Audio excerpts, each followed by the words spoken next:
Hi, I Shivani Agrawal welcome you all the viewers in the Gateway classes and आपने हमें पिछली बार soft skills में बहुत ही अच्छा, बहुत ही सेटिस्फैक्ट्री और बहुत ही रिलायबल रिस्पांस दिया।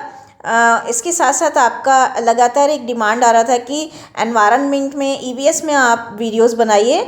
तो गेटवे क्लासेस की तरफ से मैं शिवानी अग्रवाल ईवीएस का पहला ये वीडियो या आप कह सकते हैं इसके पहले हमारा एक वार्म अप वीडियो भी आएगा, क्योंकि ईवीएस में जो है बहुत टफ़ टर्म्स होते हैं जिनका प्रोनाउंसिएशन और स्पेल बिल्डिंग काफ़ी टफ़ होता है। तो हमने बहुत अच्छे से ट्राई करेंगे कि आपको समझ में आ जाए। और ये हमारा प्रॉपर एनवायरनमेंट का फर्स्ट टॉपिक है जो हमने लिया है और आई होप कि आप बहुत इसे लाइक करेंगे। तो आइए without taking much of your time let us start our first topic, that is what is environment and definition etcetera.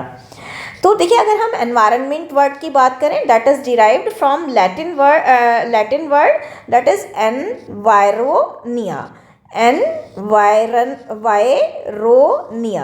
एनवायरोनिया से लिया गया है, जिसका मतलब है टू सराउंड या टू एनसर्किल। तो इस तरह से हम कह सकते हैं एनवायरनमेंट मीन्स वो surrounding in which organism live. Organism का मतलब होता है जीव। तो वो सराउंडिंग वेयर ऑर्गेनिज्म लिव्स, वो सर्किल जहाँ की ऑर्गेनिज्म निवास करते हैं उसको ही हम एनवायरनमेंट कहते हैं। तो बहुत ही आसान है समझना कि एनवायरनमेंट एनवायरोनिया से लिया गया है, एनवायरोनिया से लिया गया है। और एनवायरोनिया का मतलब है टू सराउंड, टू एनसर्किल। तो इस तरह से ये कहा जा सकता है कि एनवायरनमेंट का मतलब क्या है, वो सारी सराउंडिंग्स, वो सारे सर्किल वेयर ऑर्गेनिज्म लिव।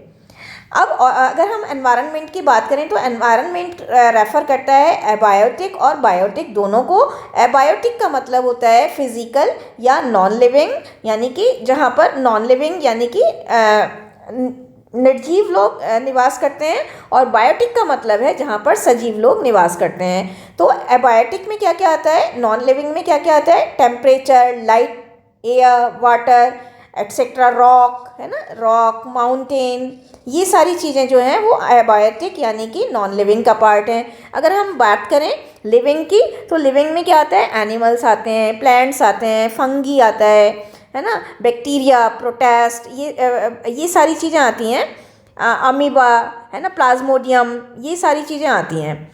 अब अगर हम बात करें तो इस तरह से हम कह सकते हैं कि एनवायरनमेंट क्या है, एबायोटिक और बायोटिक का कॉम्बिनेशन है। एबायोटिक यानी कि नॉन लिविंग और लिविंग दोनों का कॉम्बिनेशन है।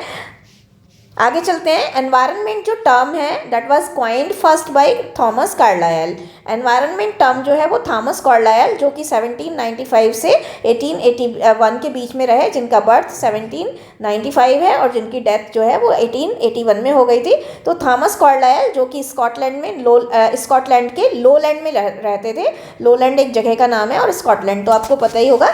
तो स्कॉटलैंड के लोलैंड से जो 1881 के बीच में थॉमस कार्लाइल हुए, उन्होंने 1828 में एनवायरनमेंट टर्म को कॉइन किया था। डेफिनेशन पर आइए आगे बढ़ते हैं। बचानन ने बोला है कि एनवायरनमेंट क्या है, एक सराउंडिंग है, स्पेशली वो सारी कंडीशंस हैं that play a part in determining the growth and development of living organisms.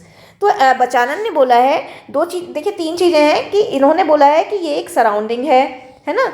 Surrounding में भी कौन सी कंडीशंस हैं, वो कंडीशन होती हैं जो एक बहुत इंपॉर्टेंट पार्ट प्ले करती हैं किसमें, लिविंग ऑर्गेनिज्म की ग्रोथ और डेवलपमेंट में। तो वो सराउंडिंग और सराउंडिंग में भी क्या, स्पेशली वो सारी कंडीशंस जो किसी भी लिविंग ऑर्गेनिज्म के ग्रोथ और डेवलपमेंट में एक बहुत बड़ा रोल प्ले करती हैं, वो एनवायरनमेंट है। आगे बढ़ते हैं। कॉलिंस इंग्लिश डिक्शनरी ने क्या बोला है कि एनवायरनमेंट एक्सटर्नल कंडीशंस हैं, बाहरी परिस्थितियां हैं, एक्सटर्नल कंडीशंस हैं या फिर सराउंडिंग्स हैं, स्पेशली वो सराउंडिंग्स जहाँ पर लोग रहते हैं और काम करते हैं। तो इसकी कॉलिंस इंग्लिश डिक्शनरी की डेफिनेशन भी बहुत ही क्लियर है। इन्होंने एनवायरनमेंट को एक्सटर्नल कंडीशन बोला है या सराउंडिंग बोला है। सराउंडिंग बचानन ने भी बोला था। और वो सारी एक्सटर्नल कंडीशन, वो सारी बाहरी परिस्थितियाँ, वो सारी बाहरी दशाएं या सराउंडिंग, जिसमें स्पेशली वो सारी दशाएं जहाँ पर लोग रहकर काम करते हैं और रहते हैं। इस तरह से अगर हम इन दोनों डेफिनेशंस को मिंगल अप करें तो एनवायरनमेंट क्या है, sum total of total water. Sum total मतलब पूरा एक टोटल है, टोटल वाटर का, टोटल एयर का, टोटल लैंड का, और एक तो टोटल वाटर, एयर और लैंड का सम टोटल है, यानी पूरा टोटल है, पूरा योग है। सम टोटल का मतलब पूर्ण योग।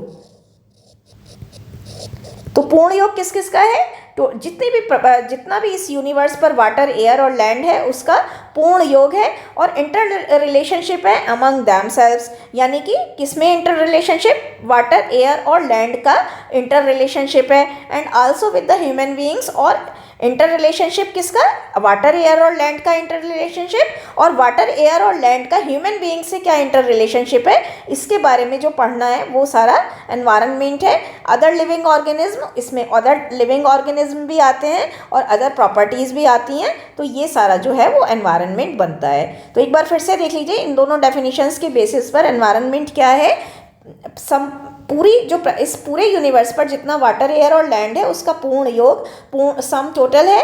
इंटर रिलेशनशिप अमंग देमसेल्व्स, यानी वाटर, एयर और लैंड का जो रिलेशनशिप है वो है, और वाटर, एयर और लैंड का ह्यूमन बीइंग से क्या रिलेशनशिप है, दूसरे लिविंग ऑर्गेनिज्म से, जीवित जीवों से क्या संबंध है, और जीवित प्रॉपर्टी से या अजैविक एबायोटिक प्रॉपर्टी से क्या संबंध है, एयर, वाटर और लैंड का, ये सारा जो है इस सब की स्टडी एनवायरनमेंट है। इसके आधार पर हम कह सकते हैं कि एनवायरनमेंट हमारी सराउंडिंग है। एनवायरनमेंट का मतलब हमारी सराउंडिंग, हमारे आसपास का भाग। सराउंडिंग का मतलब आसपास का भाग। और एनवायरनमेंट में क्या इन्वॉल्व होता है, लिविंग और नॉन लिविंग थिंग्स, यानी एबायोटिक और बायोटिक थिंग्स। अब आते हैं टाइप्स ऑफ एनवायरनमेंट। एनवायरनमेंट में बेसिकली क्या कंसिस्ट होता है, एक तो एटमॉस्फेयर, यानी कि जो गैसेस का लेयर है वो होता है, बायोस्फीयर होता है, लिथोस्फीयर होता है। लिथोस्फीयर का मतलब है कि स्थल मंडल, और बायोस्फीयर जो है वो एटमॉस्फेयर, लिथोस्फीयर और हाइड्रोस्फीयर का जो कॉम्बिनेशन है, इंटर रिलेशनशिप है, वो होता है। तो एक और भाग यहाँ पर बना लीजिए, यहाँ पर आएगा हाइड्रोस्फीयर। तो यहाँ पर क्या है, एनवायरनमेंट में बेसिकली क्या है, एटमॉस्फेयर आ गया, लिथोस्फीयर आ गया, हाइड्रोस्फीयर आ गया, और इन तीनों का जो योग है वो आ गया बायोस्फीयर। तो जैसे ये है, मान लीजिए, ठीक है, तो ये तो हमारा एटमॉस्फेयर हो गया, ये हमारा हो गया लिथोस्फीयर हो गया, और ये हमारा हो गया हाइड्रोस्फीयर। और जो इनका योग है, ये जो पार्ट है, ये हमारा हो गया बायोस्फीयर। तो ये सब एनवायरनमेंट है। बट इट कैन रफली be divided into two types. अगर हम एनवायरनमेंट की बात करें तो टू टाइप्स में डिवाइड कर सकते हैं। नेचुरल एनवायरनमेंट, जिसको हम जोग्राफिकल यानी भौगोलिक एनवायरनमेंट भी बोलते हैं, जोग्राफिकल, जियोग्राफिकल, है ना, इस तरह से कर लीजिएगा, जियोग्राफिकल। तो जोग्राफिकल एनवायरनमेंट, जिसे हम जोग्राफिकल एनवायरनमेंट भी बोलते हैं। और दूसरा पार्ट क्या है, मैन मेड एनवायरनमेंट, जिसमें अब नेचुरल एनवायरनमेंट में क्या आता है, consist of all the objects that are created by nature. Geographical में वो सारे ऑब्जेक्ट आते हैं जो नेचर ने खुद अपने आप बनाए हैं, प्रकृति ने खुद अपने आप बनाए हैं, जैसे कि एयर, वाटर, है ना, रॉक, अर्थ सरफेस। अभी बात करते हैं एग्जाम्पल की। बाद में मैनमेड में वो आते हैं, वो सारे ऑब्जेक्ट आते हैं जो ह्यूमन बीइंग्स ने अपने एफर्ट से, अपनी लग्जरी के लिए, अपनी डिमांड्स को, अपनी नीड्स को, अपनी रिक्वायरमेंट को पूरा करने के लिए बनाए हैं। फॉर एग्जाम्पल अगर हम बात करें नेचुरल एनवायरनमेंट की, जिसमें जोग्राफिकल कंटेंट आता है, जिसमें जोग्राफिकल चीज़ें आती हैं, जोग्राफिकल ऑब्जेक्ट जो कि नेचर ने खुद क्रिएट करी हैं वो आती हैं। तो हम अर्थ सरफेस की बात कर सकते हैं, माउंटेन, रिवर्स, ओशियंस, है ना, डेजर्ट, ये सारी आती हैं। और अगर हम इसमें मैनमेड की बात करें, जो ह्यूमन बीइंग्स ने अपने एफर्ट से, अपनी लग्जरी के लिए, अपनी डिमांड्स और रिक्वायरमेंट्स को पूरा करने के लिए बनाई हैं, तो उसमें आता है टेबल, चेयर, ड्रेस। लेकिन अब क्या है, मैनमेड एनवायरनमेंट को भी, मैनमेड एनवायरनमेंट में फर्दर भी divided into two parts, that is inner environment and outer environment. अब इनर एनवायरनमेंट में क्या आता है, हमारी विरासत, हमारी हेरिटेज आती है, हमारा कल्चर, हमारे रूल्स रेगुलेशंस, हमारी प्रथाएं, परंपराएं। ट्रेडिशंस का मतलब हमारी परंपराएं, हमारे ऑर्गेनाइजेशन, संस्थाएं, जैसे विवाह संस्था हो गई, है ना, इंस्टीट्यूशंस हमारी, ये सारी जो है वो इनर एनवायरनमेंट में आती हैं। आउटर एनवायरनमेंट में मॉडर्न इंफ्रास्ट्रक्चर आता है, जैसे ट्रांसपोर्टेशन, लग्जूरियस आइटम्स जैसे रेफ्रिजरेटर, है ना, टीवी या इन्वेंशंस, ये सारे हमारे जो है वो क्या है, आउटर एनवायरनमेंट में आते हैं। आगे देख लेते हैं नेचुरल और अच्छे से। ये तो चार्ट था आपका, चार्ट में देखिए फिर से देख लेते हैं, दो भागों में बांटते हैं। नेचुरल एनवायरनमेंट यानी जिसे ज्योग्राफिकल एनवायरनमेंट बोलते हैं, जो नेचर ने खुद क्रिएट करा है। मैनमेड क्या है, जो ह्यूमन बींग्स ने अपने एफर्ट से, अपनी लग्जरी के लिए, अपने डिमांड्स के लिए बनाया है। लेकिन क्या है, मैनमेड एनवायरनमेंट में फर्दर भी divided into two more parts that are inner environment and outer. Inner में हमारी कल्चर, हमारे rules regulations, organisations, traditions, rituals, rituals का मतलब प्रथाएं हमारी आती हैं, है ना। और मॉडर्न, इसमें आउटर में क्या आता है, मॉडर्न इंफ्रास्ट्रक्चर आता है जो ह्यूमन एफर्ट ने अभी बनाया है, जैसे transportation, luxurious items, refrigerators, inventions, etcetera etcetera. अब आते हैं इसे डिटेल में पढ़ने के लिए। नेचुरल एनवायरनमेंट में क्या है, it is concern to geographical environment, हम पहले ही बता चुके हैं। The environment that comes in its existence by its own, जो एनवायरनमेंट अस्तित्व में आया या तो अपने आप, नेचुरली मतलब, या फिर without the interference of human being, जो ह्यूमन बीइंग के इंटरफियरेंस के बिना अस्तित्व में आया, या फिर जो अपने आप से नेचुरली और अपने खुद से एग्जिस्टेंस में आया है। Without the influence of human intervention, बिना ह्यूमन इंटरवेंशन के, बिना ह्यूमन हस्तक्षेप के प्रभाव के जो अस्तित्व में आया है। तो क्या चीज़ें हैं, नेचुरल एनवायरनमेंट को एक तो जोग्राफिकल एनवायरनमेंट बोलते हैं, दूसरा क्या बोलते हैं, वो सारा एनवायरनमेंट या जो अपने खुद से नेचुरली क्रिएट हुआ है, यानी कि without human intervention, without human interference, that is called natural environment. It operates through regulating mechanism. ये ऑपरेट होता है ये देखिए, ये बहुत इम्पॉर्टेंट याद रखना है आपको कीवर्ड, सेल्फ रेगुलेटिंग मैकेनिज्म। तो ये खुद ब खुद चलता रहता है। सेल्फ रेगुलेटिंग का मतलब है स्वयं के, ये खुद की मैकेनिज्म से, खुद की मशीनरी से चलता रहता है, खुद के मैकेनिज्म से चलता रहता है, और इसलिए इसको होम्योस्टेटिस भी कहा जाता है।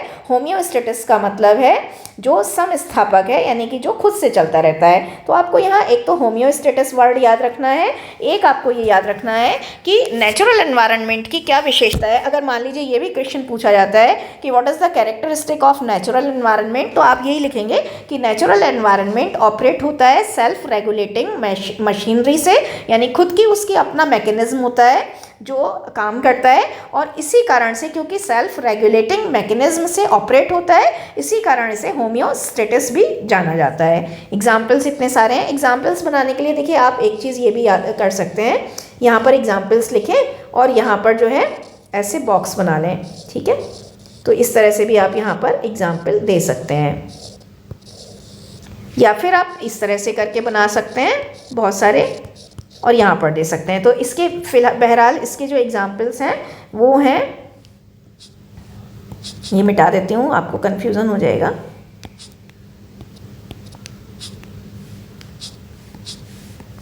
तो इसके ये सारे एग्जाम्पल्स हैं। किसके एग्जाम्पल हम बात कर रहे हैं, जो हमारी नेचुरल यानी जोग्राफिकल एनवायरनमेंट के एग्जाम्पल हैं। रिवर है, फॉरेस्ट है, बीचेस हैं, लोलैंड्स हैं, वेदर सिस्टम है हमारा, क्लाइमेट है हमारा। इसका क्या है, इसका सेल्फ रेगुलेटिंग मैकेनिज्म है। क्लाइमेट कभी अपने आप बदलता है, हमारे को उसमें कुछ ऑपरेट नहीं करना होता है। इसी तरह से ये सारे क्लाइमेट वगैरह कैसे बने हैं, इनका एग्जिस्टेंस कैसे हुआ है, अपने आप हुआ है, नेचुरली हुआ है, without the interference of human being. अब आते हैं दूसरा, मैनमेड एनवायरनमेंट। मैनमेड एनवायरनमेंट को एंथ्रोपोजेनिक के नाम से भी जाना जाता है। एंथ्रोपोजेनिक के नाम से जाना जाता है। 2-3 बार आप इस वर्ड को अलग से पढ़ेंगे तो आपको याद आ जाएगा। एंथ्रोपोजेनिक का मतलब होता है मानवजनिक। तो मैनमेड जैसे वो वाला था जोग्राफिकल एनवायरनमेंट, कौन सा, नेचुरल एनवायरनमेंट को जोग्राफिकल एनवायरनमेंट बोलते थे, ऐसे ही मैनमेड को क्या बोलेंगे, एंथ्रोपोजेनिक एनवायरनमेंट बोलेंगे। तो the environment which has been modified by human activities, जो एनवायरनमेंट ह्यूमन एक्टिविटी के कारण मॉडिफाई हुआ है उसको हम मैनमेड एनवायरनमेंट बोलते हैं। Hence the environment that has been created by humans इसी तरह से हम ये कह सकते हैं कि एनवायरनमेंट जो कि ह्यूमन बीइंग ने खुद क्रिएट करा है to satisfy their requirement, need and desires and luxury, for their luxury, for their comfort, है ना, for their comfort, luxury, convenience जैसे।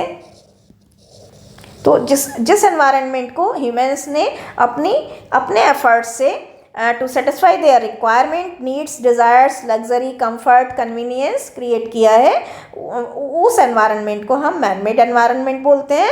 या फिर जो एनवायरनमेंट ह्यूमन एक्टिविटीज़ के कारण मॉडिफाई हुआ है उसको भी हम मैन मेड एनवायरनमेंट बोलते हैं। जैसे लकड़ी होती है, तो लकड़ी तो जो वुड है तो वो कहाँ जाएगी, वो तो आएगी मैन मेड में यानी जोग्राफिकल में। लेकिन जब वुड को हम चॉप करके टेबल बना लेते हैं तो वो कहाँ जाएगी, वो टेबल मैन मेड में आएगी। ठीक है, तो वो क्योंकि वुड को हम वो ह्यूमन एक्टिविटी से मॉडिफाई करके क्या बना रहे हैं, टेबल बना रहे हैं उसका। और वुड कहाँ जाएगा, ये जोग्राफिकल में जाएगा, ये एंथ्रोपोजेनिक हो जाएगी। तो मैन मेड एनवायरनमेंट को भी फिर वही बात है कि ये सारे इसके एग्जांपल्स हैं। जैसे ब्रिज ह्यूमन बीइंग ने बनाया अपनी लग्जरी के लिए, रोड्स हमने बनाए, पार्क्स बनाए, डैम्स बनाए, मॉन्यूमेंट्स बनाए, टेबल्स बनाए, इन्वेंशंस हमारे जितने भी रेफ्रिजरेटर हैं, जितने भी हमारा टीवी है, टेलीफोन है, ये सारा क्या आएगा, किस में आएगा, एंथ्रोपोजेनिक में आएगा यानी मैन मेड में आएगा। अब मैन मेड एनवायरनमेंट को हम फिर से दो भागों में बांट सकते हैं, इनर एनवायरनमेंट और आउटर एनवायरनमेंट। इनर एनवायरनमेंट को क्या है, सोशियो इकोनॉमिक एनवायरनमेंट के भी नाम से जानते हैं, है ना। Social environment that endures as long as society cherished. Social environment वो सारा सोशल एनवायरनमेंट जो तब से एंड्योर होता चला आया है जब से कि सोसाइटी चेरिश हो रही है। ये जो इनर एनवायरनमेंट है इसे सोशल हेरिटेज यानी सामाजिक विरासत भी बोलते हैं। और ये बहुत इंपॉर्टेंट फैक्टर है ह्यूमन काइंड के लिए, ह्यूमन बीइंग के लिए। किसके लिए, उनके टू एग्जिस्ट, उनके एग्जिस्ट करने के लिए, उनके लिव करने के लिए, उनके अराइज करने के लिए, तो एग्जिस्टेंस के लिए, उनके सर्वाइवल के लिए और उनके अराइज यानी ग्रोथ और डेवलपमेंट के लिए ये जो एनवायरनमेंट है जिसे हम सोशल एनवायरनमेंट भी बोलते हैं, जिसे हम इनर एनवायरनमेंट बोलते हैं, जिसे हम सोशियो इकोनॉमिक एनवायरनमेंट बोलते हैं, जिसे हम सोशल हेरिटेज बोलते हैं, ये उनके लिए क्यों इम्पॉर्टेंट है, for them to exist, for them to live, for them to arise यानी एग्जिस्टेंस के लिए, सर्वाइवल के लिए और ग्रोथ और डेवलपमेंट के लिए। इनर एनवायरनमेंट का एक प्रोफाउंड यानी डीप यानी बहुत गहरा, प्रोफाउंड का मतलब है गहरा, इम्पैक्ट होता है ह्यूमन लाइफ्स के लिए। It is entirely dependent on human social influence. ये पूरा जो ये इनर एनवायरनमेंट है ये पूरा सोशल इन्फ्लुएंस से कहीं ना कहीं प्रभावित रहता है। और इनर एनवायरनमेंट तब से एग्जिस्टेंस में है जब से सोसाइटी एग्जिस्टेंस में आई है। एग्जाम्पल्स में देखिए अब कितने नए नए एग्जाम्पल हैं। फेस्टिवल सारे हमारे इनर एनवायरनमेंट में आ गए, ट्रेडिशंस हमारी, रिचुअल्स हमारे, सोशल रूल्स, सोशल कस्टम्स, ये सारी हमारी क्या है, इनर एनवायरनमेंट में आई हैं। तो इनर एनवायरनमेंट के बारे में आपको दो बातें याद रखनी है, दो या तीन बातें। सोशियो इकोनॉमिक एनवायरनमेंट है, तब से एग्जिस्टेंस में है जब से सोसाइटी चेरिश हुई है। देखिए यहाँ पर लिखा भी है, इनर एनवायरनमेंट तब से एग्जिस्टेंस में है जब से ये सोसाइटी एग्जिस्टेंस में आई है। दूसरा इसको क्या बोलते हैं, सोशल हेरिटेज बोलते हैं। और दूसरा ये क्यों ज़रूरी है, for human being, for human kind to exist यानी for their existence, to live यानी for their survival and to arise यानी for their development and growth. Outer environment, अब आउटर एनवायरनमेंट क्या है, फिजिकल एनवायरनमेंट है। वो तो सोशियो फिजिकल था, ये वाला कौन सा था, सोशियो इकोनॉमिक था। और ये कौन सा है, ये फिजिकल एनवायरनमेंट है जो मैन ने अपने लिए क्रिएट किया है with the help of science and technology. ये इंपॉर्टेंट है, साइंस और टेक्नोलॉजी की हेल्प से जो उसने अपने लिए क्रिएट किया है, ये फिजिकल एनवायरनमेंट का ही मॉडिफिकेशन है। जैसे मैंने अभी बताया था कि वुड का मॉडिफिकेशन टेबल हो गया, टेबल का वुड का ही मॉडिफिकेशन सोफ़ा हो गया, है ना। दैट हैज़ हेल्प, इसने ह्यूमन सिविलाइजेशन को आगे बढ़ाने में और डेवलप करने में और ज़्यादा डेवलप करने में मदद करी है। जैसे fan, washing machine, refrigerators, missiles etcetera etcetera. तो अभी तक आप समझ गए होंगे कि एनवायरनमेंट के टाइप में क्या है। एक तो देखिए पूरे चैप्टर में दो चीज़ें इंपॉर्टेंट हैं, दो तीन चीज़ें। एनवायरनमेंट एक तो पूरा हमारा सराउंडिंग होता है, और सराउंडिंग जहाँ पर ह्यूमन बीइंग रहते हैं और वर्क करते हैं। थॉमस कार्लाइल ने इसका कॉन्सेप्ट दिया था, 1828 में दिया था। और सारे एबायोटिक और बायोटिक चीज़ें आती हैं इसमें। दूसरी बात है, अगर हम एनवायरनमेंट को कैटेगराइज करें तो एनवायरनमेंट के दो पार्ट हैं, नेचुरल एनवायरनमेंट और मैन मेड एनवायरनमेंट। नेचुरल में जो नेचर एक्टिविटी के कारण से अपने आप से बाई ओन क्रिएट होता है, जिसमें ह्यूमन इंटरवेंशन का कोई इन्फ्लुएंस नहीं होता है, वो तो आपका हो गया नेचुरल इन्वायरमेंट, जिसे हम जोग्राफिकल भी बोलते हैं। और मैन मेड इन्वायरमेंट वो है जो मैन ने अपने एफर्ट्स से अपनी लग्जरी, अपनी रिक्वायरमेंट, अपनी नीड के लिए डेवलप करा है। इसके दो भाग हैं, इनर और आउटर। इनर वो है जो कल्चर के लिए, कल्चरल ग्रोथ के लिए, सोशल ग्रोथ के लिए ज़रूरी है। और आउटर कौन सा है, जिसे ह्यूमन एक्टिविटीज़ के थ्रू मॉडिफाई करा गया है, जो सोशल एनवायरनमेंट का ही मॉडिफिकेशन है। तो इस तरह से ये सारा चैप्टर है। मुझे इसके बारे में आप ज़रूर, क्योंकि ये हम नया सीरीज़ स्टार्ट कर रहे हैं ईवीएस का, तो अगर आपके कमेंट आ गए तो हमें काफ़ी ज़्यादा इसमें एनकरेजमेंट मिलेगा एंड आपके सजेशंस भी मिलेंगे कि क्या सही है क्या गलत है।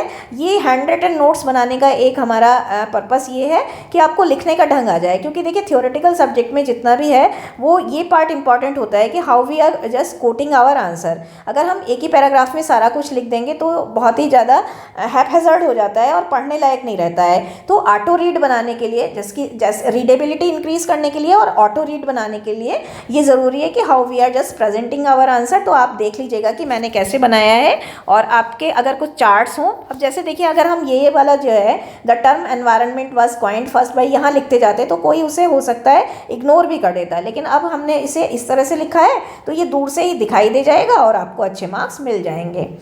तो इस तरह से आप लिखने पर ज़्यादा ध्यान दीजिएगा। जैसे मैंने यहाँ पर आपको ये भी बताया था कि कैसे आप यहाँ पर बना सकते हैं अपने चार्ट्स। ये एग्जाम्पल हमने दिए हैं, बहुत जल्दी जल्दी बन जाते हैं, आपको बहुत ज़्यादा देर नहीं लगती। और इस बार एक बात और इम्पॉर्टेंट मैं बताना चाहूँगी, पिछली बार तो जो स्कैनिंग आ रही थी वो केवल आपके मतलब इसी तरह से आ रही थी कि जो आप लिख रहे थे वो ब्लैक और ब्लू, लेकिन अगर इस बार आप कलरफुल स्केचेस का भी यूज़ कर रहे हैं तो देखिए, एक तो ग्रीन स्केच का प्रयोग मत करिएगा, लेकिन अगर कलरफुल स्केच का आप यूज़ कर रहे हैं तो वो स्कैनिंग में आ रहा है, बहुत अच्छे से आ रहा है, क्योंकि हम लोगों ने कॉपी चेक कर रहे हैं हम लोग और उसमें आ रहा है। तो आप ग्रीन को छोड़कर बाकी मैं तो आपको कहूँगी मजेंटा कलर और आप जो है एक क्या कहते हैं ऑरेंज कलर, ये बड़े खिलते हुए रंग हैं, इनका यूज़ आप कर सकते हैं चार्ट्स वगैरह में थोड़ा सा अपने आप को मॉडिफाई करने के लिए। तो I hope you would like the video. Kindly do leave your comments just because this is our first video in this series, so we will wait for your comments and suggestions. Do leave your comments, do leave your suggestions. I hope you would like the video. Thank you so much for watching the video in Gateway Classes. Bye bye.